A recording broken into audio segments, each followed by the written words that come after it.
அனைவருக்கும் இனிய மாலை வணக்கம். யோக வாசிஷ்டம் நம்ம ஏற்கனவே இந்த யோக வாசிஷ்டத்துடைய வரலாறு நம்ம நேற்று பார்த்தோம். இன்னைக்கு இந்த யோக வாசிஷ்டம் எதை பத்தி பேசுது, ஒரு சாரமா ஒரு எசன்ஸ் ஃபுல்லா சும்மா பார்க்கலாம். சுருக்கமா ஒரு சாராம்சம், நம்ம ஒரு முன்னோட்டம் மாதிரி போடுவாங்க இல்லையா, ஒரு முன்னோட்டம், ஒரு கதையின் முன்னோட்டம், அப்படி ஒரு சாரமாக இது என்ன சொல்ல வருது அப்படிங்கிறது.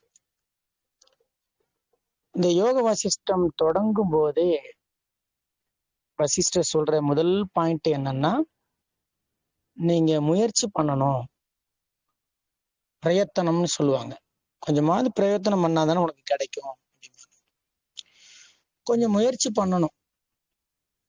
அது பண்ணலன்னா இது கொஞ்சம் சாத்தியம் வாய்ப்பே இல்லை. நிச்சயமாக 3 அருள் சொல்லுவாங்க: திருவருள், குருவருள், சுய அருள். இந்த சுய அருள் தான் சுய முயற்சி. அந்த முயற்சி பண்ணாம ஆன்மீகத்துல முன்னேறவே முடியாது. இததான் அந்த முதல்ல போதிக்கிறார் வசிஷ்டர். இந்த சுப புருஷ பிரயத்தனம், அல்லது அவன் ஒரு மனிதனாக பிறந்தவன் இந்த ஆன்மீகத்தில் ஒரு உயர்ந்த நிலை வரணும் அப்படிங்கிறதுக்காக ஒரு முயற்சி பண்ணி பார்க்கறது.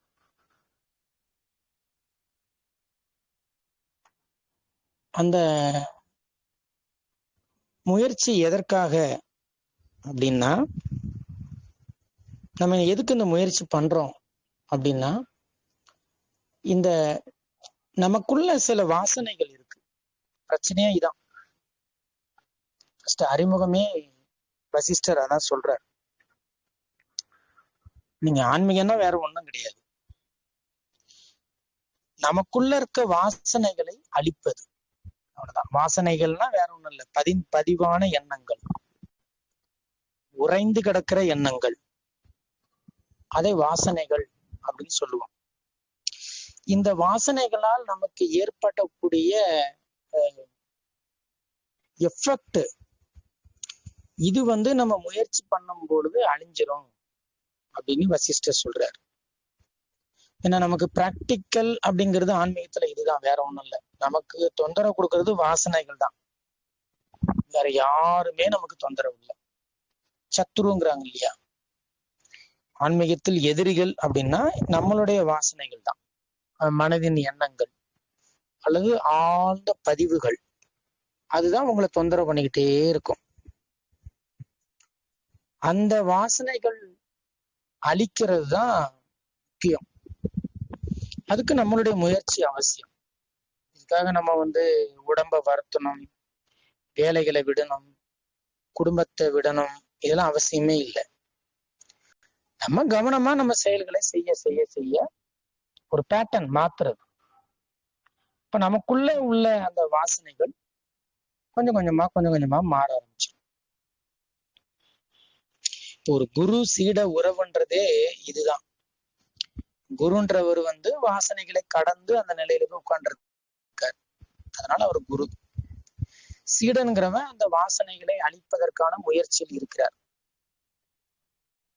சோ இப்ப எந்தெந்த வாசனைகள் என்னென்ன தொந்தரவு கொடுக்கும் அப்படிங்கிறது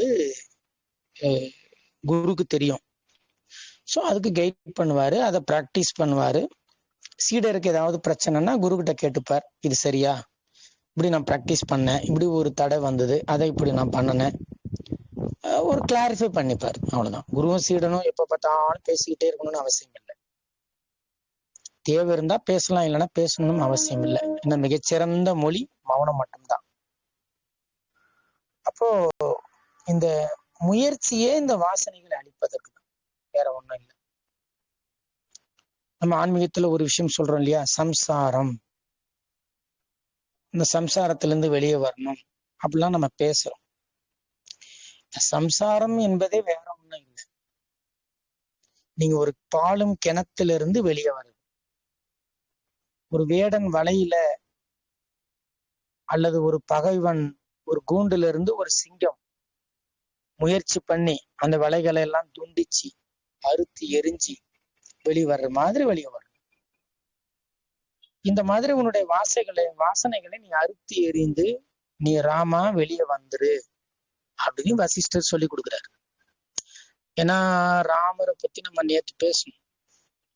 ரொம்ப சோர்ந்து போயிருந்தார், ரொம்ப குழப்பமாக இருந்தார். இந்த வாழ்க்கையின் நிலையாமையை நினைச்சு அவருக்கு ரொம்ப வைராக்கியம் வந்துடுது. இந்த வாழ்க்கையே எனக்கு வேண்டாம், ராஜ்யமே வேண்டாம், எதுவுமே வேண்டாம், என்னை விட்டுடுங்க, நான் ஓடி போயிடுறேங்கிற அளவுக்கு அவர் வெக்ஸ் ஆகி போயிருந்தார். அப்போ இங்க அதனால முதல்ல அந்த வசிஷ்டர் தன்னுடைய முயற்சியை ரொம்ப ஸ்ட்ராங்கா சொல்லி கொடுக்குறாரு. கொஞ்சம் செல்ஃப் இன்ட்ரெஸ்ட் வேணும், சுய முயற்சி வேணும். வெறுமனே இந்த வாசனைகளை போனா அது போகாது. இந்த வாசனைகளை அழிப்பதற்காக நீ முயற்சி கண்டிப்பா பண்ணணும் அப்படிங்கிறார். அப்ப சில எக்ஸாம்பிளும் சொல்றாரு. நீ முயற்சி பண்ணணும்னு மட்டும் சொல்லல, சில எக்ஸாம்பிளும் சொல்றாரு. விஸ்வாமித்திரர் கூட தீவிரமான முயற்சி, ஏன்னா அவர் தவம் பண்றதுல பெரிய ஆளு. விஸ்வாமித்திரர் மாதிரி யாகம் தவம் யாராலையும் பண்ண முடியாது. இந்த யாகம் தவம் செய்யறதுல விஸ்வாமித்திரர் நம்பர் 1. ஸோ அதனாலதான் அவர் பிரம்ம ரிஷி அப்படிங்கிற நிலைக்கு வந்தார். யோக மார்க்கத்தில் விஸ்வாமித்திரர் பிரம்ம ரிஷி அப்படிங்கிற நிலைக்கு வந்ததுக்கு காரணம் அவருடைய தீவிரமான முயற்சி தான். அதே மாதிரி ஒரு வில்வித்தையில் அர்ஜுனன், கர்ணன், ஏகலைவன், அஸ்வத்தாமன் இவங்கெல்லாம் ரொம்ப பிராக்டிஸ் பண்ணுவாங்க, ரொம்ப தீவிர முயற்சி உள்ளவங்க. அதுவும் அர்ஜுனன் நம்பர் 1 இந்த தீவிரமான முயற்சி பண்ணக்கூடியது. ஸோ அந்த மாதிரி பகீரதன் அவர் முயற்சி பண்ணி தான் கங்கையை பூமிக்கே கொண்டு வந்தார். இல்லைன்னா சிவனுடைய இருமுடியில தான் இருக்கும் கங்கை. பகீரதன் தான் அவர் கங்கையை முயற்சி பண்ணி கங்கையை பூமியில ஓட விட்டார். இப்படி நிறைய எண்ணற்ற ரிஷிகளும் முனிவர்களும் தளர்வற்ற முயற்சியால், அதான் முமுக்ஷு அப்படின்னு நம்ம பேர் வைக்கிறோம். நம்ம வாழ்க்கையோட உன்னதமான லட்சியம் இந்த பரமாத்மாவை அடைஞ்சாங்க. இந்த இறை அனுபூதி அப்படிங்கிற அந்த செல்ஃப் என்லைட்டன்மெண்ட், செல்ஃப் ரியலைசேஷன் அவங்களுக்கு கிடைச்சது. முயற்சி இல்லாமலாம் கிடைக்கல. நல்ல முயற்சி எடுத்து பிராக்டிஸ் பண்ணி எப்பவுமே எடுத்ததும் நமக்கு அப்படியே வந்துடாது. நம்ம மீண்டும் மீண்டும் மீண்டும் மீண்டும் இந்த விஷயங்களை கேட்டு கலந்துரையாடல் பண்ணி கேள்விகள் கேட்டு பதில் பண்ணி எக்ஸ்பீரியன்ஸ் ஷேர் பண்ணி தான் நம்ம இதை டெவலப் பண்ணி கொண்டு வர முடியும். வாசனைகளை அழிப்பதற்கு இந்த சத்சங்கம் ரொம்ப பயனுள்ளதாக இருக்கும். அப்போ வசிஷ்டர் இதெல்லாம் சொல்றார். யாரெல்லாம் நல்ல முயற்சி எடுத்து இந்த வாழ்க்கையில் நல்ல புரிஞ்சுக்கிட்டு மேல வந்திருக்காங்க அப்படின்னு நிறைய உதாரணம். விஸ்வாமித்திரர், பகீரதன், இப்படி நிறைய ரிஷிகள், முனிவர்கள் இதெல்லாம் சொல்ல சொல்ல ராமர் நம்மளும் முயற்சி பண்ணி பார்க்கலாம். நம்ம ரொம்ப ட்ரௌசியா, மைண்ட் செட் ரொம்ப பலவீனமா, வாழ்க்கையே வேண்டாம்னு ஒதுக்குற அளவுக்கு நம்ம மனசு உடைஞ்சு போயிட்டோம். ஸோ இந்த நிலையிலிருந்து வசிஷ்டர் நம்ம குரு சொல்றதுனால நம்ம கொஞ்சம் முயற்சி பண்ணலாம், அப்படிங்கிற முயற்சி எடுக்கணும் அப்படிங்கிற எண்ணம் வருது. ஸோ மேலும் வசிஷ்டர் இன்னும் ஸ்ட்ராங் பண்றார். குரு எப்பவுமே ஒரு புத்துணர்ச்சி கொடுப்பார் சீடனுக்கு. நீ இந்தந்த விஷயங்கள்லாம் தெரிஞ்சுக்கோ, இப்படிலாம் விஷயங்கள் இருக்கு அப்படிங்கிறத நல்ல, அதுதான் நம்ம சொல்றது தீட்சை. தீட்சைன்னா வேற ஒண்ணும் இல்லை, ஸ்டிமுலேட் பண்றது. ஒரு படிக்கிற பையனை தட்டி கொடுக்குற மாதிரி நிறைய சத்தியங்களை விதவிதமாக குரு சொல்லி கொடுத்து அந்த சீடனுக்கு ஒரு உற்சாகம் கொடுப்பார். சோ மேலும் வசிஷ்டர் சொல்றார், நிலையற்ற இந்த சம்சாரத்தில் வீழ்ந்து துயர் ஒரு மனிதன், இந்த சம்சாரம்ங்கிறது நிலையற்றது. ஏன்னா நம்ம மனதின் பிடியில மாட்டிக்கிட்டு கிடக்குறோம்ல, அது பேரு தான் சம்சாரம், பந்தம். அது பர்மனன்ட் கிடையாது. ஆனா அது நம்ம பர்மனன்ட் நினைச்சுக்கிட்டு பிளஷர் பெயின்ங்கிற செயின்ல மாட்டிக்கிறோம். இன்பம் துன்பம்ங்கிறது ஒரு சங்கிலி, அது ரெண்டுமே நமக்கு தேவையில்லாத ஒண்ணு. அப்போ இந்த நிலையே இல்லாத இந்த சம்சார வலையில் நம்ம விழுந்து கஷ்டப்பட்டு நம்ம ரொம்ப துயரப்படுறோம். அப்போ இது எல்லாம் என்ன காரணம் அப்படின்னா அறியாமைதான் காரணம். நமக்குள்ள இருக்கிற அறியாமைதான் இந்த நிலையற்ற வாழ்க்கையை நிலை என்று நம்ப வச்சு இந்த எண்ணங்கள் எல்லாம் உண்டு பண்ண வச்சு நமக்கு இவ்வளவு கஷ்டங்கள் கொடுக்குது. அதுக்கு காரணம் அறியாமை. இப்ப இந்த அறியாமையை சரி பண்றதுக்கு நமக்கு என்ன வேணும்னா அறிவு தான் வேணும், விஸ்டம், ஞானம் வேணும், மெய்யறிவு வேணும். வெறும் அறிவு இல்ல, மெய்யறிவு வேணும். வெறும் அறிவு என்பது புலன்களில் இருந்து வருவது, மெய்யறிவு என்பது புலன் கடந்து வருவது, இயல்பாக இறைவனிடம் இருந்து வருவது. அப்ப அந்த அறியாமையை நீக்கி நம்ம ஆன்ம நாட்டம் பெறணும் அப்படின்னா நம்ம ரெண்டு விஷயத்த ஸ்ட்ராங்கா பிடிக்கணும். ஒண்ணு உயர்ந்த சாஸ்திரங்கள். சாஸ்திரங்கள்னா எல்லாமே சாஸ்திரங்கள் கிடையாது. நீங்க எல்லா புக்கையும் படிச்சீங்கன்னா குழப்பம்தான் வரும். ஃபில்டர் பண்ணிடணும். எது மோட்ச நூலோ அந்த மோட்ச நூலை மட்டும் படிக்கிற ஒரு பழக்கம் நமக்கு இருக்கணும். நீங்க காலையில இருந்து இரவு வரைக்கும் டிவி சீரியல் பாத்தீங்கன்னா உங்க மைண்ட் ஆட்டோமேட்டிக்கா டவுன் ஆயிடும், மைண்ட் வீக் ஆயிடும். அந்த மாதிரி சாஸ்திரங்கள்னா உயர்ந்த சாஸ்திரங்களா இருக்கணும். இந்த பயனற்ற வீணான குப்பைகளை பேசக்கூடிய சாஸ்திரங்களை படிக்க கூடாது. உயர்ந்த சாஸ்திரங்கள் அப்படின்னு வசிஷ்டர் சொல்றார். அஷ்டவக்ர கீதை, யோக வாசிஷ்டம், கைவல்ய நவநீதம், எவ்வளவு இருக்கு இல்லையா? இந்த மாதிரி உயர்ந்த சாஸ்திரங்களை படிக்கணும். அது மட்டும் இல்ல, சத் சங்கம் ரெண்டு தான் நமக்கு ரொம்ப முக்கியம். உங்கள் வாசனைகளை அழிகிறதுக்கு இது ரெண்டு தான் ஹெல்ப் பண்ணும். நீங்க சுயமாக படிக்கிற சாஸ்திரம் நல்ல மோட்ச நூலா இருக்கணும், நல்ல ஞான நூலா இருக்கணும். அது ஒரு வழி வாசனைகளை அழிப்பதற்கு. ரெண்டாவது வழி சத் சங்கம் இருக்கணும். இந்த மாதிரி நம்ம நண்பர்களா ஒரே குடும்பமா இந்த ஆன்மீகத்தை பகிர்தல் தான் சத் சங்கம். சத் என்றால் உண்மைன்னு அர்த்தம், சங்கம்னா ரிலேஷன்ஷிப். ஸோ ட்ரூத்ஃபுல்லான ரிலேஷன்ஷிப் அப்படின்னு அர்த்தம். பாடிலி ரிலேஷன்ஷிப் இங்க கிடையவே கிடையாது. நம்ம யாருக்கும் உடல் ரீதியான உறவுகள் கிடையாது, மன ரீதியான உறவுகளும் கிடையாது. வெறும் சத்தியத்தின்பால் மட்டும்தான் உறவு. நம்ம இங்க பேசுறதே இறைநிலை, ஆன்ம நிலை, மனோநாசம், இது மாதிரிதான் பேசணும். இதுதான் சத் சங்கம்னு பேரு. ஆனா அசத் சங்கம்னா என்ன? மற்றவங்களை பத்தி பேசுறது, விமர்சனம் பண்றது, தேவையில்லாத டிவி சீரியல்லாம் பாக்குறது, வருத்தப்படுறது, இதெல்லாம் அசத் சங்கம். ஸோ இந்த சங்கம்ங்கிறது ரொம்ப முக்கியம். நீங்க ஒரு நாளைக்கு ஒரு 3/4 மணி நேரம் 1/2 மணி நேரம் நல்ல ஒரு ஸ்பிரிச்சுவல் ஸ்பீச்சை நீங்க கேட்டீங்கன்னா உங்கள் மனம் கண்டிப்பாக கொஞ்சம் நல்ல உறுதியான தன்மையை அடையும். இதெல்லாம் நல்ல ஒரு நிலைக்கு வர வரைக்கும் தான் அந்த பயிற்சிகள்லாம் வேணும். இப்ப ராமர் ரொம்ப மன ரீதியாக புலம்புறதுனால இருக்கிறதுனால அவருக்குள் ஒரு வைராக்கியம் வேணும்.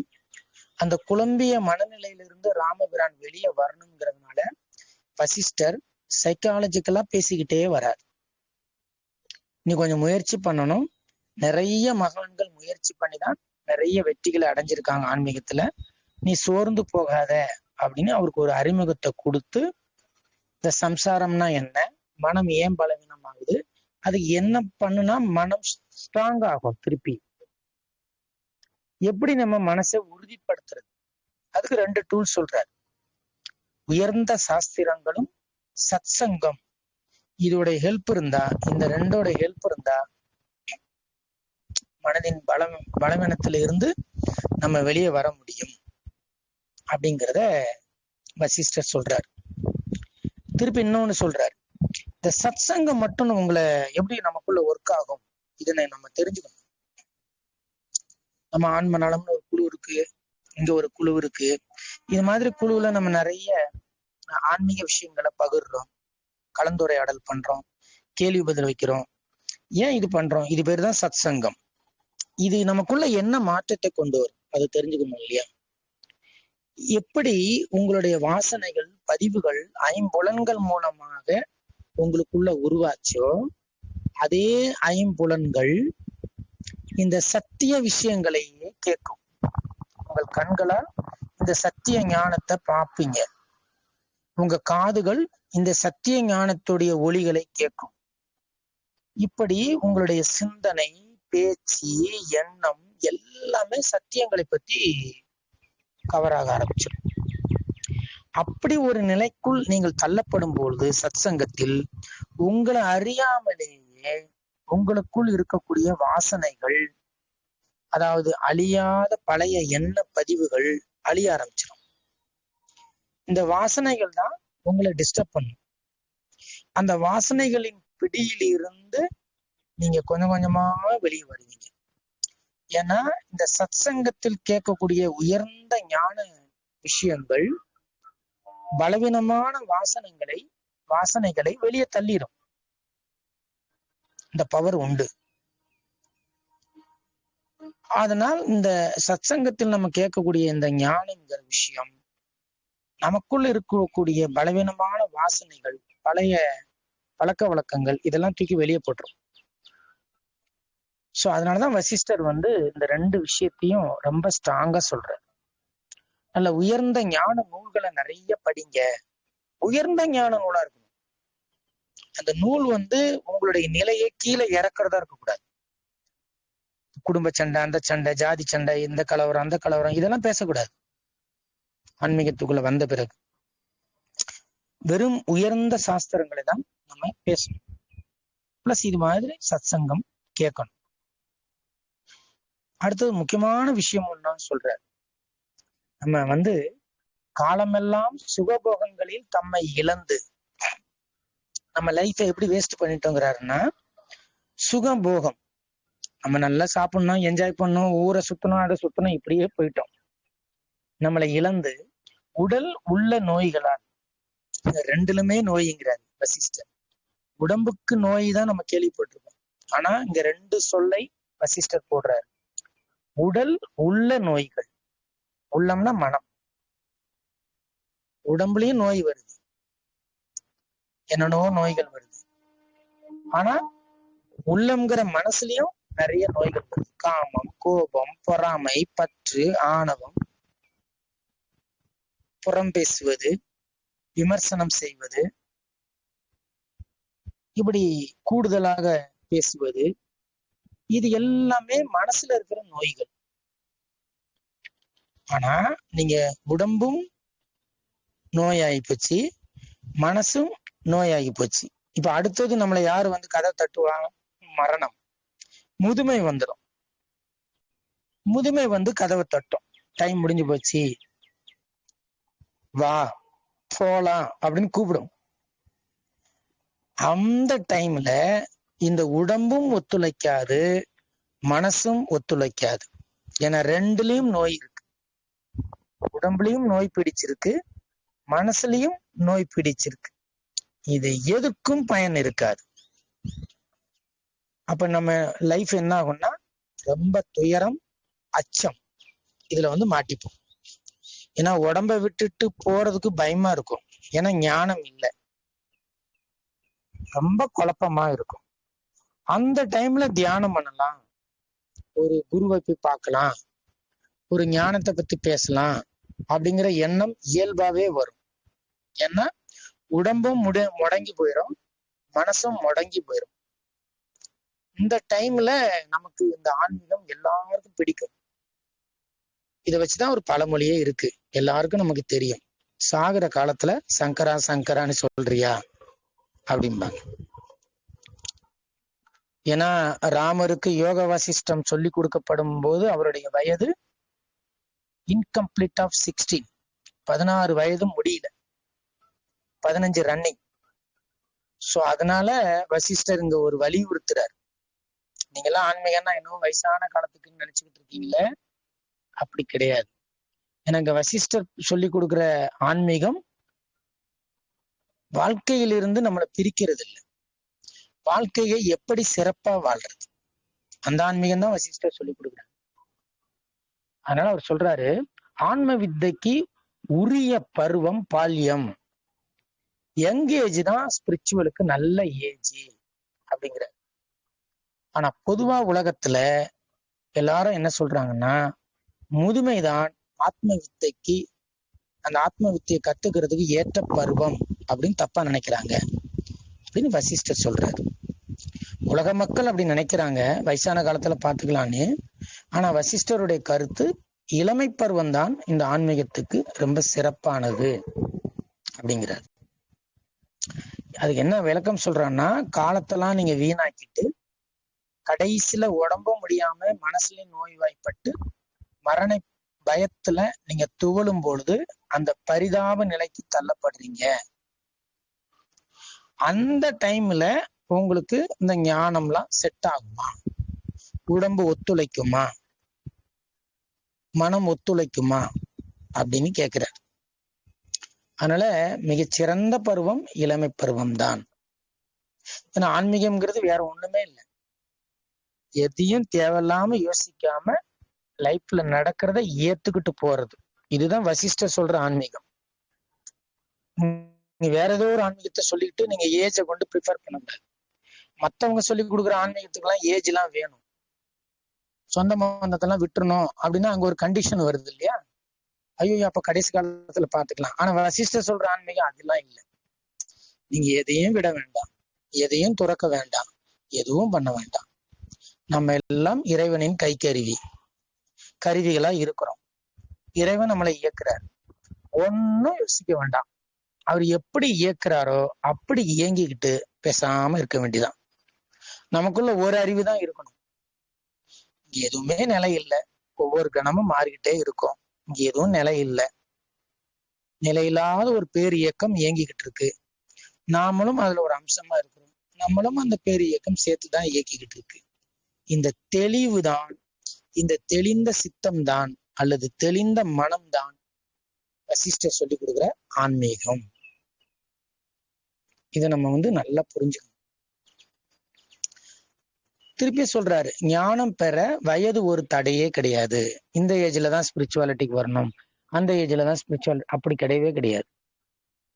ஏன்னா ஆன்மீகம்ங்கிறது வாழ்க்கைக்கு அந்நியம் கிடையாது. நல்லா புரிஞ்சுக்கணும். வாழ்க்கைக்கு இன்னொரு பேர் தான் ஆன்மீகம்.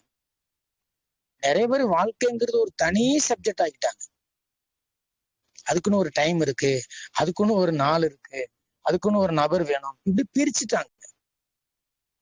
எப்படி நீங்க சமையல் அறையில உங்களுடைய கிச்சன்ல விதவிதமான உணவுகள் சமைச்சாலும் எல்லாத்துலயும் சால்ட் சேர்ப்பீங்க, கொஞ்சம் சால்ட் இல்லாத ஒரு சாம்பாரோ எந்த உணவும் சுவை சேர்க்காது. அதாவது நான் சொல்ற உணவுகள் ரைஸ், சாம்பார், அந்த மாதிரி எந்த உணவிலையும் உப்பு இல்லாமல் நம்ம செய்யும் போது உப்பில்லா பண்டம் குப்பைன்னு சொல்றாங்க. அந்த மாதிரிதான் நீங்கள் வாழ்க்கையில் எந்த நிகழ்வுகள் நீங்க ஃபேஸ் பண்ணாலும் சரி, நீங்க சந்திக்கக்கூடிய மனிதர்களா இருந்தாலும் சரி, அங்க ஆன்மீகம்ங்கிற சால்ட் கண்டிப்பா இருக்கணும். நீங்க ஆபீஸ்ல ஒர்க் பண்ணாலும் சரி, ஆன்மீகம்ங்கிற சால்ட் வேற ஒண்ணும் இல்லை. பி பிரசன்ட், பி அவேர், அதான் சால்ட். இந்த சால்ட் போட மறந்துடக்கூடாது. ஸோ அப்ப இந்த ஆன்மீகம்ங்கிற சால்ட் எல்லாத்துலயும் போட்டுக்கணும். உறவுலையும் போட்டுக்கணும், வேலையிலையும் போட்டுக்கணும், சொந்த பந்தத்திலையும் கொஞ்சம் போட்டுக்கணும், ஃப்ரெண்ட்ஸுக்கு நடுவுலையும் போட்டுக்கணும். இந்த ஆன்மீகம்ங்கிற சால்ட்டை போடாம இருந்தீங்கன்னா உங்க வாழ்க்கை ருசிக்காது. உப்பில்லா பண்டம் குப்பை மாதிரி ஆன்மீகம் இல்லாத வாழ்க்கை நரகம்தான். அப்போ ஆன்மீகம் இல்லாத வாழ்க்கை, நாத்திகவாதிகளுக்கு கூட ஆன்மீகம் வேணும். இதை நான் எங்கனாலும் சொல்லுவேன். நீங்க நாத்திகம் பேசக்கூடிய மனிதனுக்கும் ஆன்மீகம் வேணும். அப்ப நாத்திகம் பேசுறவங்க எல்லாம் ஆன்மீகம்னா என்னன்னு தெரிஞ்சுக்கிடாம பேசுறாங்க. ஆத்திகம் பேசுறவங்களுக்கே ஆன்மீகம்னா என்னன்னு தெரியல, தப்பாதான் புரிஞ்சு வச்சிருக்கிறாங்க. இப்படி நீங்கள் இந்த ஆன்மீகம்னா என்னன்னு புரிஞ்சுக்கிட்டாதான் இது வாழ்க்கையா இல்லை வாழ்க்கைக்கு அந்நியமா அப்படிங்கிறது புரியும். நம்மளே பிரிச்சு வச்சுட்டு நம்மளே அது ஒரு தனி டிபார்ட்மெண்டா மாத்திட்டோம். இப்ப கூட இந்த லேட்டஸ்டா ஒரு டெக்னாலஜி எல்லாம் கண்டுபிடிச்சிருக்காங்க. Organic food. ஆர்கானிக் ஃபுட்னா மருந்து இல்லாத காய்கறிகள், பருப்புகள், இதெல்லாம் ஆர்கானிக் ஃபுட்னு ஒரு போர்டை போட்டு, இப்போ 1 கிலோ அரிசி 60 ரூபான்னா ஆர்கானிக் அரிசி வந்து 150 ரூபா அப்படிம்பாங்க. ஆனா இதுல என்ன தெரியுமா சிரிப்புக்கு ஒரு விஷயம்? பாரம்பரியமா முன்னாடிலாம் நம்ம இந்த மருந்து எல்லாம் கண்டுபிடிக்கிறதுக்கு முன்னாடி இதே இயற்கையான அரிசியை தான் நம்ம சாப்பிட்டுக்கிட்டு இருந்தோம். கிலோ 5 ரூபாய்க்கு இருக்கும்போது 1 கிலோ அரிசி 5 ரூபாய் 2 ரூபாய் வித்த காலத்தில் இந்த ஆர்கானிக் அரிசியை தான் நம்ம எல்லாருமே சாப்பிட்டோம். ஏழையில இருந்து பணக்காரர்கள் இருந்து எல்லாருமே சாப்பிட்டோம். ஆனா அப்புறம் மருந்து கெமிக்கல் போட ஆரம்பிச்சோம். நம்மளே கெமிக்கல் போட ஆரம்பிச்சு, கெமிக்கல் விவசாயம்ங்கிறது தனிங்கிற மாதிரியும் ஆர்கானிக் விவசாயம் தனிங்கிற மாதிரி 2ஆ பிரிச்சு, இப்ப ஆர்கானிக் ஃபுட்டுங்கிறத பெரிய ஒரு மார்க்கெட்டிங் பண்ணி அது என்ன ஒரு பெரிய விஷயமா பூதாகரமா மாத்தி, நம்ம பாரம்பரியமா நம்ம கூட இருந்த அதே விவசாயத்தை ஆர்கானிக் அப்படின்னு ஒரு பேரை மாத்தி வேற எங்கேயோ கொண்டு வச்சுட்டு, இப்ப அந்த அரிசி பருப்பெல்லாம் 3 மடங்கு 4 மடங்கு அதிகமா கொடுத்து வாங்குறோம். இயல்பா நமக்கு கிடைச்சிக்கிட்டு இருந்த அதே அரிசி பருப்பை நம்மளே கற்பனை பண்ணி இன்னொரு தன்மைக்கு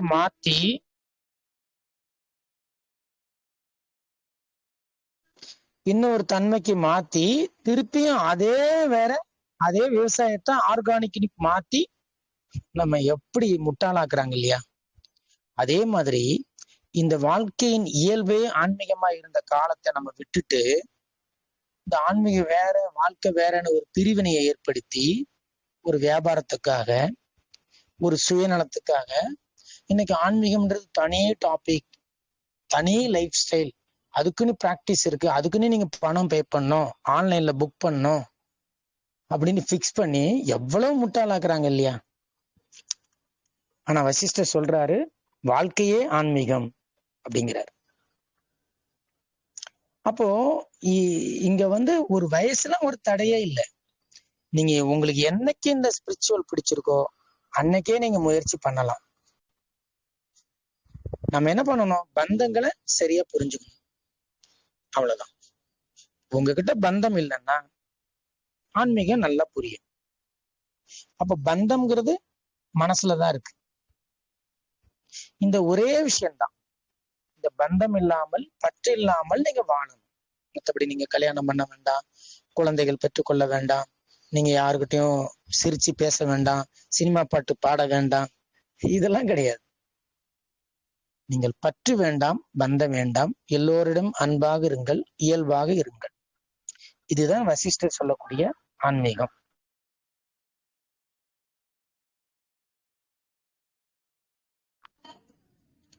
அப்போ இந்த மாதிரி வசிஷ்டர் இத வந்து ரொம்ப வலியுறுத்தி சொல்றாரு. அப்போ எது வந்து பலவீனமான நிலைக்கு நீங்க போன பிறகு இந்த ஆன்மீகமும் புரியாது, உங்களால எதுவும் செய்யவும் முடியாது. அப்போ இந்த குடும்ப வாழ்க்கையில் இன்னொரு பெயர் தான் ஆன்மீகம் என்பதை புரிந்து கொண்டால் நம்மளால இந்த வாழ்க்கையிலேயே நம்ம இந்த ஆன்மீகத்தை கொண்டு வர முடியும். இது தனி ஒரு டிபார்ட்மெண்ட் கிடையவே கிடையாது. இந்த மாயை நம்மளை விட்டு விலகும். இதான் ரொம்ப முக்கியம். அப்போ நீங்க இந்த பந்தம் பற்றுங்கிற விஷயத்தை விடாத வரைக்கும் உங்களுக்கு ஞானம் புரியாது.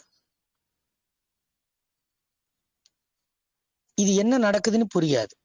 அப்ப பற்றற்ற தன்மையில் இல்ல பந்தமற்ற தன்மையில் நீங்கள் இருக்கும் பொழுதுதான் இந்த ஞானம் உங்களுக்கு புரியும். அதுதான் வசிஷ்டர் சொல்றார். எது ஆன்மாவை உணர்த்தும் ஞானமோ அதை உடனே நீ படிக்கணும் அப்படிங்கிறார். ராமர் என்ன சொல்றாரு? டிலே எல்லாம் பண்ணாத. ராமருக்கு மட்டும் அவர் சொல்லல, நம்ம எல்லாருக்குமே தான் சொல்றாரு. உனக்கு எந்த விஷயம் உன்னுடைய ஆன்ம நலனை உயர்த்துமோ இது நீ உடனே பிராக்டிஸ் பண்ணு லைஃப்ல. ஒன்னும் டிலே எல்லாம் பண்ண வேண்டாம். உன்னை எதையும் துறக்கணும் விடணும்லாம் நம்ம சொல்லலையே. பற்றற்று இரு, பந்தமற்று இரு, இயல்பா இரு, நல்ல அன்பா இரு, இவ்வளவுதான். இங்க எதையும் விடணும்னே அவர் சொல்லவே இல்லை. இதுதான் மிகப்பெரிய விஷயம். அப்போ நம்ம அவரு வலியுறுத்துறது இந்த ஒரு இடம்தான். நான் பந்தப்பட்டிருக்கேன் அப்படிங்கிற எண்ணம் தான் பிரச்சனை. இந்த எண்ணத்தை அகற்றுவதுதான் ஆன்மீகம், வேற ஒண்ணுமே இல்லை. நீங்க பட்டிருக்க அந்த பந்த நிலைங்கிறது நிஜம் கிடையாது. அது நிஜம் கிடையாது. அது மனம் செய்யக்கூடிய ஒரு மாய செயல். அததான் வசிஷ்டர் இங்க ஹைலைட் பண்றாரு. நான் எல்லாத்தையுமே நான் பந்தப்பட்டிருக்கதா நான் நினைக்கிறேன். இந்த நினைப்பை நான் விடணும். இந்த நினைப்பை விடுறதுதான் ஆன்மீகத்தில். நிஜத்தில் நீங்க எதையுமே விட முடியாது. எதெல்லாம் உங்க வாழ்க்கையில நிஜமா இருக்கோ அதை எதையும் நீங்க விட வேண்டாம். ஆன்மீகத்துல எது நிஜம் இல்லையோ அதை மட்டும்தான் விட சொல்றாரு. பாருங்க, குப்பையை கொடுத்து வைரத்தை வாங்குங்கிறாரு. வசிஷ்டர் சொல்ற பிசினஸே, நீ குப்பையை கொடு, உங்ககிட்ட இருக்க குப்பை அஞ்ஞானம்ங்கிற குப்பையை கொடுத்து எங்கிட்ட இருக்க ஞானம்ங்கிற வைரத்தை வாங்கிக்கோன்னு வசிஷ்டர் ராமருக்கு சொல்றாரு. அப்போ எது நிஜமோ அதெல்லாம் விட வேண்டாம். குழந்தைகள் நிஜம், நீ துறக்க வேண்டாம். குடும்பம் நிஜம், துறக்க வேண்டாம். வேலைக்கு போறது, ஒர்க் பண்றது நிஜம், இதெல்லாம் வேண்டாம். ஆனால் பந்தம்ங்கிறது நிஜம் கிடையாது, பொய். பந்தம்ங்கிறது நம்ம மனசுல நம்ம உருவாக்குறது, அது நிஜம் கிடையவே கிடையாது. நல்லா டீப்பா திங்க் பண்ண நமக்கு புரியும். அப்போ நான்கிற அந்த பந்தம் அல்லது ஆணவம்ங்கிற அந்த உணர்வு, அந்த எண்ணம், அதுதான். ஆனா நம்ம ஒரிஜினல் ஸ்டேட் விடுதலை. விடுதலை. அப்ப எதாலையும் கட்டுப்படல, உங்களை யாருமே கட்டல. நீங்க முழு சுதந்திரம் தான் உங்க இயல்பு. ஆனா நீங்க கட்டப்பட்டதா நினைக்கிறீங்க, பந்தப்பட்டதா நினைக்கிறீங்க. இந்த நினைப்பு தான் நமக்கு பிரச்சனையை ஒழிய நிஜத்தில் எந்த பிரச்சனையுமே இல்லை. இதுதான்.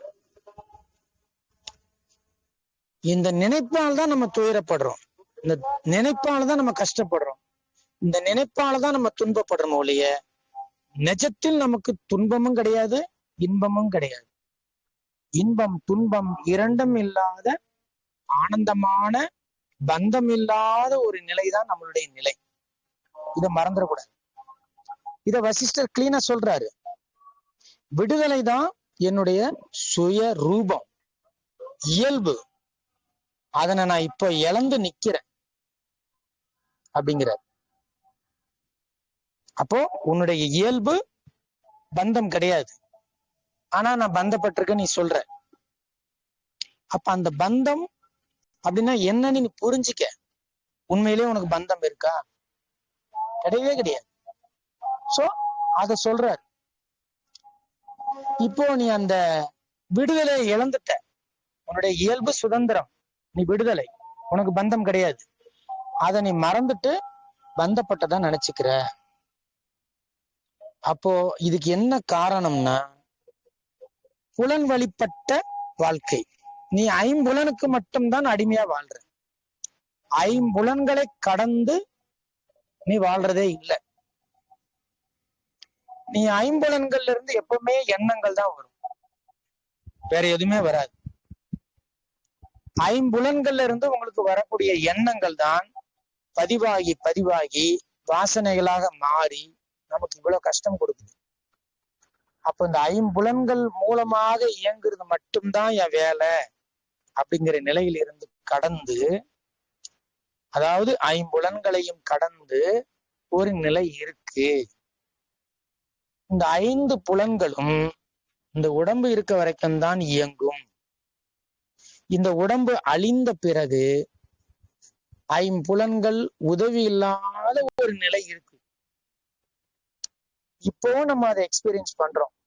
ஆழ்ந்த தூக்கத்தில் ஐம்புலன்கள் இயங்காது, அதற்கு ஆதாரமா இருக்கிற மனமும் இயங்காது. ஐம்புலன்களும் இயங்காது, அதற்கு ஆதாரமான மனமும் இயங்காது. ஆனா நம்ம செத்து போயிடல. ஆழ்ந்த தூக்கத்தில் நம்ம செத்து போயிடல. அப்படி செத்து போயிட்டோம்னா அது ரொம்ப அருமையான மரணம்னு எல்லாரும் சொல்லுவாங்க. தூக்கத்திலேயே போயிட்டாரு, கொடுத்து வச்ச மனுஷன், ஒரு அவஸ்தையும் படல அப்படிலாம் சொல்லுவாங்க. தூக்கத்தில் மரணம் அடைந்தா அப்படி ஒரு கிஃப்ட்னு சொல்லுவாங்க. ஏன்னா ஐம்புலன், அந்த ஐம்புலனை இயக்கக்கூடிய மனம் ரெண்டுடைய தொந்தரவும் இல்லாமல் அது தொந்தரவு கொடுக்காம போயிருது தூக்கத்துல போனா. ஆனா இங்க வசிஷ்டர் சொல்றாரு, ஐம்புலன்கள் மூலமாக போய் போய் தான் உனக்கு வாசனைகள் உண்டாச்சு. அந்த வாசனைகள் உனக்கு இப்ப தொந்தரவு கொடுத்துக்கிட்டே இருக்கு. நீ இந்த ஐம்புலன்கள் மூலமா மட்டும் செயல்படக்கூடியதுதான் உன்னோட ஒரிஜினல் ஸ்டேட் நீ நினைக்காத. இந்த ஐம்புலன்களும் மனம் இயங்குறதுக்கு காரணமே ஆன்மாதான். நீ அந்த ஆன்மாதான். அப்ப இந்த ஐம்புலன்கள், மனம் இதெல்லாம் இயங்குறதுக்கு ஆதாரமா இருக்கிற நீ, அதாவது ஆன்மாதான் முக்கியமானது. அந்த ஆன்மா எதாலும் பந்தப்படல. இத நீ நல்லா புரிஞ்சுக்கோ அப்படிங்கிறார். நீ சுதந்திரமானவன் தான். இத நீ புரிஞ்சுக்கிடாம இந்த உடம்போடு உன்னை கட்டி வச்சுக்கிட்டு நான்கிற எண்ணத்துல மாட்டிக்கிட்டு நீ கஷ்டப்பட்டு கிடக்குற அப்படிங்கிறார். அப்போ உன்னுடைய சுதந்திர இயல்பை, உண்மையான வாழ்வை நீ தெளிந்து அதற்கான முயற்சியில எந்த சாதகன் ஈடுபடுறானோ அவன் சுகம் துக்கம்ங்கிற இருமைகளை கடந்து இந்த முயற்சி பண்ணும்போது ரெண்டு நடக்கும். நீங்க உயர்ந்த சாஸ்திரங்களை, அதாவது மோட்ச நூல்களை படிக்கிறது ஒரு விஷயம் சொன்னாரு வசிஷ்டரு. இன்னொன்னு சத்சங்கம், அதாவது ஞானத்தை பேசக்கூடிய மனிதர்களுடைய தொடர்பில் இருக்கிறது. அதான் சத்சங்கம். அவங்க வாயில அஞ்ஞானம் வராது. எக்ஸாம்பிள் குரு, அவங்க ஞானத்தை மட்டும்தான் பேசுவாங்க. சத்சங்கம், அது பேருதான் சத்சங்கம். சோ உயர்ந்த சாஸ்திரங்கள், அதாவது மோட்ச நூல்கள், சத்சங்கம், சத்தியமான மனிதர்களுடைய தொடர்பு, இது இரண்டும் இருந்தால் உங்க முயற்சி ஈஸியா சக்சஸ் ஆயிடும். நீங்க இருமைகளை கடந்துருவீங்க. நீங்க சாதுக்களை அண்டி இருக்கணும், அதாவது ஞானம் பேசுறவங்களுடைய தொடர்புல இருக்கணும். தொடர்புனா சும்மா எப்படி இருக்கிறீங்க, சாப்பிட்டீங்களா, தூங்குனீங்களா, இந்த மாதிரி பேசுற தொடர்பு கிடையாது. இது உலக விஷயங்கள் கிடையாது. நீங்க பேசினாலே ஞானம் தான் பேசணும். ஐயா யோக வசிஷ்டத்துல ஒரு பாயிண்ட் நான் படிச்சேன், கேட்டேன், அஷ்டவகிரகத்துல இந்த லைனுக்கு என்ன அர்த்தம் தெரியுமா, இப்படி ஞான சம்பந்தப்பட்ட விஷயங்களை நீங்க பேசணும். அப்பதான் அதுதான் சத் சங்கம். அப்போ அந்த தொடர்புல நீங்க இருக்கும்போது ஈஸியா நீங்க ஜெயிக்கலாம் அப்படிங்கிறார். ஈஸியா ஜெயிக்கலாங்கிறார். வாசனைகளை எளிதாக ஜெயிக்க முடியும் அப்படின்னு வசிஷ்டர் சொல்றார். இப்போ இந்த விஷயத்த ராமருக்கு சொல்லிட்டு மேலும் சொல்றாரு, பிறப்பு இறப்பு என்ற கடலை தாண்டுதலில், பிறப்பு இறப்புங்கிறது தான் கடல். அந்த கடல், அந்த சைக்கிள்ல தான் நம்ம சுத்திக்கிட்டு இருக்கோம். பிறக்கிறோம் இறக்குறோம், பிறக்கிறோம் இறக்குறோம். காரணம் நமக்குள்ள இருக்கிற அறியாமை, பந்தம், பற்று. இப்போ இது இல்லை, இதை நிறுத்தணும், அந்த கடலை நம்ம தாண்டணும் அப்படின்னா நம்ம என்னென்னலாம் செய்யறோம்னு லிஸ்ட் போடுறாரு வசிஷ்டர். ஒரு லிஸ்ட் போடுறாரு. தவமாகட்டும், நம்ம தவம் பண்ணுவோமா, பயங்கரமா தவமா பண்ணுவோமா. தீர்த்தங்கள் ஆகட்டும், நிறைய தீர்த்த தலங்கள்ல போய் குளிப்போமா. ஏன், பிறப்பு இறப்புங்கிற விஷயத்துல இருந்து நான் வெளியே வரணும் அப்படிங்கிறதுக்கு நம்ம என்னென்ன செய்வோம். தவம் பண்ணுவோமா, தீர்த்தங்கள்ல போய் குளிப்போமா, சாத்திரங்கள் ஆகட்டும், நிறைய புக்கு படிப்போமா. இதெல்லாம் வேஸ்ட்ங்கிறாரு. ஒன்னே ஒண்ணு செஞ்சா போதுங்கிறாரு. இதெல்லாம் பண்ணவே வேண்டாம், நீ தவமும் பண்ண வேண்டாம், எந்த தீர்த்த தலத்திலயும் போய் குளிக்க வேண்டாம், எங்கேயும் அலைய வேண்டாம், கஷ்டப்பட வேண்டாம், ரொம்ப போட்டு மண்டை உடைச்சு புக்கெல்லாம் படிக்க வேண்டாம். சான்றோரின் உறவும் அவர்களுக்கு செய்யும் தொண்டும் இல்லாம உனக்கு வெற்றியே கிடைக்காதுங்கிறார். சத்சங்கம், சத்தியமான மனிதர்களுடைய கலந்துரையாடல் இல்லாம உன்னால ஜெயிக்க முடியாது அப்படிங்கிறார். ஏன்னா இந்த ஆன்மீக கலந்துரையாடலில் தான் உங்கள் அறியாமை விலகும், உங்கள் மனம் விரிவடையும். நிறைய சத்தியங்களை விதவிதமாக நீங்க பேச பேச பேச இந்த வாசனைகள் உருமாறும். அஞ்ஞான வாசனைகள்லாம் ஞான வாசனைகளாக உருமாறும். உருமாறும் போது எண்ணங்கள் குறையும், எண்ணங்களுடைய கணம் குறையும். வேற ஒண்ணும் இல்லை. அதாவது நீங்க ஒரு ஒரு 100 கிலோ வெயிட்ட தலையில வச்சு தூக்கிட்டு வரீங்க. 100 கிலோ வெயிட்ட கஷ்டப்பட்டு தலையில வச்சு தூக்கிட்டு வரீங்க. இப்போ ஒருத்தர் சொல்றாரு, இப்ப லாட்டரி சீட்டெல்லாம் நிறுத்திட்டாங்க, உங்களுக்கு லாட்டரியில ஒரு 10 லட்ச ரூபாய் விழுந்திருக்குன்னு சொல்றாரு. அந்த டைம்ல அந்த 100 கிலோ வெயிட் அவருக்கு பாரமாவே தெரியாது. அசால்ட்டா தூக்கிட்டு வருவார். ஏன்? அவருடைய எண்ணம் மாறி போச்சு. ஃபர்ஸ்ட் தான் ரொம்ப வறுமையில இருக்கும், ஏழையா இருக்குங்கிற அந்த எண்ணங்கள் அவருக்குள்ள ஒரு சோர்வு. அதனால அந்த 100 கிலோ வெயிட் ரொம்ப பாரமா இருந்தது. ஆனா இப்ப லாட்டரியில தனக்கு ஒரு 10 லட்ச ரூபாய் விழுந்திருக்குங்கிறப்ப அந்த எண்ணம் உள்ள போன உடனே எங்க இருந்துதான் எனர்ஜி வந்ததுன்னு தெரியல. இந்த மாதிரிதான் வாசனைகள் உங்களை பலவீனமாக்கி உங்களை ஏழையாக்கிறோம். ஆனா சத்சங்கத்தில் கிடைக்கக்கூடிய ஞானங்களும் குருமார்கள் மூலமாக கிடைக்கக்கூடிய அந்த உபதேசங்களும் மிக உயர்ந்த பலத்தை உங்களுக்கு கொடுக்கும்.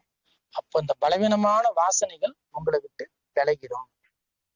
அதனால இந்த சத்சங்கமும் மோட்ச நூல்களும் உதவி இல்லாமல் நீங்க வெற்றி பெறவே முடியாது. நீங்க எத்தனை கோயிலுக்கு போனாலும் சரி, எந்த குளத்துல குளிச்சாலும் சரி, இந்த சான்றோர் உறவும் மோட்ச நூல்களை படிக்கிற ஒரு பழக்கமும் உங்களுக்கு இருக்கணும். ஏன்னா நீங்க உச்சம் தொட்ட பிறகு இதெல்லாம் தேவையில்லை, அது வரைக்கும் உங்களை வழி நடத்துறதுக்கு இதெல்லாம் அவசியம் அப்படிங்கிறார். அப்போ இது வறுமை, திருப்பி ஒரு லிஸ்ட் போடுறாரு, என்னென்னலாம் நம்மளை டிஸ்டர்ப் பண்ணுது அப்படின்னு. வறுமை, நோய், அச்சம், அவமானம், கீழ்த்தரமான மனிதரிடம் காணப்படும் உதாசீன புத்தி, ஒரு நிலைக்கு மேல் மனைவி மக்களிடமும் ஒருவனுக்கு ஏற்படும் அச்சம், முடிவாக மரண பயம் என அடுக்கடுக்காக தோன்றும் இந்த அவலங்களுக்கு சம்சாரம் என்று பெயர். சம்சாரம்னா என்னன்னு சொல்றாரு வசிஷ்டர். வறுமை அது ஒரு சம்சாரம். கர்ணனுக்கு தான் ஒரு சத்திரியனா ஆக முடியலையேங்கிற அந்த ஒரு எண்ணம் தான் கர்ணனை பாடாப்படுத்தும். அந்த ஒரு எண்ணம் அவன் மனசுல ஆட்டி படைக்கும். ஏன்னா அந்த காலகட்டத்துல சத்திரிய தர்மம்ங்கிறது வேற இருந்தது. பிறப்பால் சத்திரியனா இருந்தாலும் கர்ணன் அவன் பிறப்பே ஒரு ரகசியம். ஆனாலும் அவன் மன ரீதியாக அதுல பாதிக்கப்பட்டுக்கிட்டே இருந்தான். அப்புறமா நோய் சொல்றாரு, அச்சம் சொல்றாரு, மான அவமானம்ங்கிறாரு. இதெல்லாம் மனம் சம்பந்தப்பட்டது. உங்க உங்க மனசுக்கு பிடிச்சது நடந்தா அது பேரு மானம், மனசுக்கு பிடிக்காது நடந்தா அது பேரு அவமானம். இரண்டுமே, மானம் அவமானங்கிறது மனசுக்கு தானே ஒழிய ஆன்மாவுக்கு கிடையாது. இந்த மாதிரி உதாசீனப்படுத்தி நெக்லெக்ட் படுத்தி அவமானப்படுத்துறது, ஒரு கட்டத்துக்கு மேல குடும்பம்லாம் எனக்கு பிடிக்கல, மனைவி மக்கள்லாம் எனக்கு பிடிக்கல, கிட்டத்தட்ட ராமருடைய ஸ்டேட் தான் அது. மரண பயம், இப்படி நிறைய சம்சாரம் ஒருத்தனை கஷ்டப்படுத்துது. இந்த சம்சார நோய்க்கு மருந்து என்ன தெரியுமா? சான்றோர் உறவுங்கிறார் வசிஷ்டர். சம்சாரம்ங்கிற நோய்க்கு ஒரே மருந்து சான்றோர் உறவு, ஞானிகளுடைய தொடர்பு. அதுதான் இந்த பிறப்பு இறப்புங்கிற சம்சாரத்தில் இருந்து முக்தி பெற அந்த முக்தி வாசலின் காவலர் ஒரு 4 பேர் இருக்காங்க. அத வசிஷ்டர் சொல்றார். இந்த 4 பேரும் இருந்தா நீங்க முக்தி எளிமையாக அடையலாம் அப்படின்னு சொல்றாரு. அப்போ இதுல 2 பாயிண்ட் ரொம்ப 3 பாயிண்ட் ரொம்ப வலியுறுத்தி இருக்காரு இன்னைக்கு வகுப்புல. ஒண்ணு, நம்ம கொஞ்சம் முயற்சி பண்ணணும், அத சொன்னார். 2வது, நம்ம நிலைமை எப்படி இருந்தாலும் சரி நீங்க மேல வரணும் ஆன்மீகத்துலன்னா மோட்ச நூல்களுடைய அறிவு உங்களுக்கு இருக்கணும், ஞானம் இருக்கணும். சத்சங்கம் அவசியம், ஞானம் பேசக்கூடிய மனிதர்களுடைய தொடர்பும் அவசியம். இதிலேயே இருந்தாதான் உங்களுடைய வாசனைகள் உங்களை விட்டு நீங்கும். அந்த மாதிரி ஒரு விஷயத்த நம்ம இன்னைக்கு சொல்லி பேசி முடிச்சிருக்கோம். நம்ம அடுத்த சனிக்கிழமை தொடர்ந்து பயணிப்போம். கலந்து கொண்ட அனைவருக்கும் நன்றி. வணக்கம்.